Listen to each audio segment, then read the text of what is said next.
नमस्कार दर्शक मित्रों। हार मीन्स डिफीट, हार और जीत। कोई जीतता है तो दूसरा हारता है। और होद्दो मीन्स डेजिग्नेशन, सत्ता।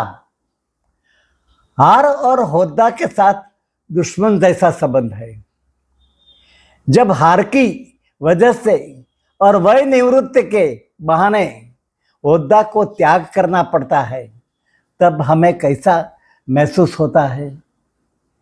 जब हम होद्दा पर थे और चारों ओर अपने वालों और अपने अंधभक्तों की टीम वो थी और फिरती थी, घूमती फिरती थी हमारे आजू बाजू, वो अभी बिखर गई है।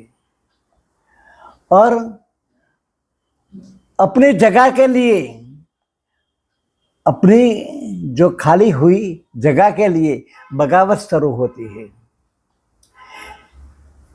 और बड़े साहब की चाटुगिरी करते हैं। ये सब बात तो कर्मचारी वर्ग की है, मगर जो लोग चुनाव में जीत कर आए थे और बड़े पद पर संभाल रहे थे, इनके लिए हार और हार, वो आत्मा और मन दुखी होता है। मेरी बात सही है कि नहीं नरेंद्र भाई? इसलिए स्थित प्रज्ञ चित्त उर्फे मन होना चाहिए। जैसे एक आश्रम में गुरुजी को बोला शिष्य ने कि गुरुजी गऊ आई है, तो क्या अच्छा दूध देगी।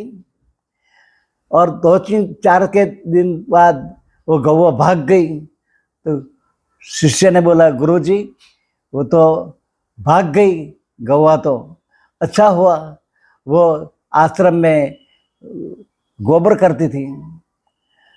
तो ऐसा मन रखना चाहिए कि जो हुआ वो मिला तो भी अच्छा है, नहीं मिला तो भी अच्छा है। और आप मुंह से बोलते हैं कि झोला लेकर मैं चला जाऊंगा। भाई साहब नरेंद्र भाई, बोलने में क्या है? बोलने में क्या है नरेंद्र भाई?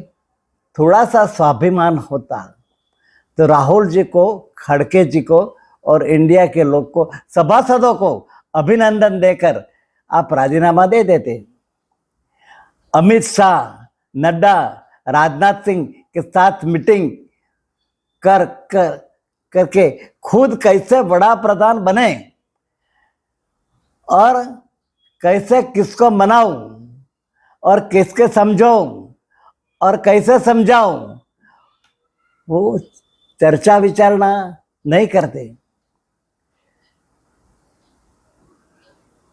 इंडिया ब्लॉक के प्रणेता कहो, के पाया का पत्थर कहो, के कार्यकर कहो, नीतीश कुमार है।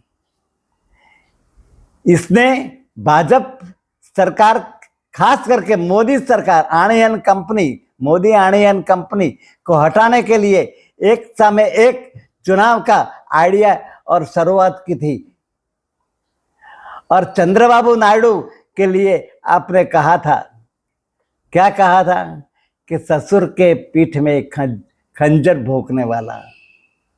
नरेंद्र भाई, आप नफरत भरी भाषा और सचोट बातों ने बदले चुनाव प्रवचन में छिछरापन भाषा की वजह से भाजपा को कम बैठकों मिली है, ऐसा अमित भाई शाह भी मानते हैं। अमित भाई, आपकी बात तो सही है, मगर आप क्यों भूल जाते हो कि आपने गृह मंत्री का चार्ज लिया, तब से आज तक देश का कुछ अच्छा काम नहीं किया। विपक्ष की सरकारों को राज्यों में काम करने नहीं दिया। विधानसभा की खरीदी और बेचान का धंधा किया गया। और जो नहीं माने तो ईडी, आईटी, सीबीआई, एनआईए और जेल के पीछे डाल दिया है। इनके बिना आपने कुछ नहीं किया। आपने जो किया वो सब पाप है। पाप का बदला भगवान जरूर देगा, क्योंकि आप बायोलॉजिकल संतान है। मोदी साहब की तरह भगवान के दूत नहीं है। बस एक दिन था तब आपको चारों ओर नेतागण कार्यकर घूमते रहते थे, फिरते रहते थे, आज नहीं है। तो शोक मत करना, होद्दा छोड़कर आराम कीजिए। आपका अनुभव नई सरकार को समझाइए, संसद सभ्यों को खरीद बेचान बंद कर दिए, हार को स्वीकारिए। हार, क्योंकि हार और होद्दों छोड़ना, ये दो काम हजम करना बहुत मुश्किल है। समझे अमित भाई? बस आदमी मेरी आपको विनंती है